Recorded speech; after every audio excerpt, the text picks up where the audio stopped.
বেশি প্রত্যাশা করতে যাবেন না, লোভী হবেন না। লোভ আপনার সুখ কেড়ে নেবে। লোভী কখনো সুখী হয় না। লোভীর পকেট কখনো ভরে না যতদিন এটা ভরবে না। লোভী হব আমরা না, অতিরিক্ত প্রত্যাশা করব না, অল্প প্রত্যাশা করবো। I am not talking about the goal. Goal should be bigger and higher, but I am talking about expectation.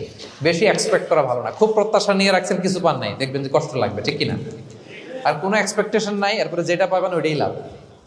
যেটা পাবেন ওইটাতেই ভাল লাগে, সুখ লাগে। এই জন্য এক্সপেকটেশন যেন বড় না হয়। বেশি খাই যেন না করি। হ্যাঁ, কালকে কি খাবো, পরশু, আগামী সপ্তাহে আমার মেয়ের কি হবে, ছেলের কি হবে, ওদের ভবিষ্যৎ, গাড়ি বাড়ি নাই, এই যে অস্থির। এরকম আসলে নাই। আজকের জন্য বাঁচুন, আজকের জন্য বাঁচুন, কারণ আগামীকালের তো জন্মই হয়নি। আগামীকালের জন্ম হয়েছে, এটা কি আজকে না আগামীকাল? তো আজকে হ্যাপি হন, আজকের জন্য বাঁচেন, আজকের জন্য প্ল্যান করেন। আগামীকালের তো জন্মই হয় নাই। কালকে সকালে সানরাইজের পরেই না আগামীকালের জন্ম গ্রহণ হবে, ঠিক কিনা বলেন? তাহলে প্রত্যাশা কমান, হ্যাপি হবেন আপনি।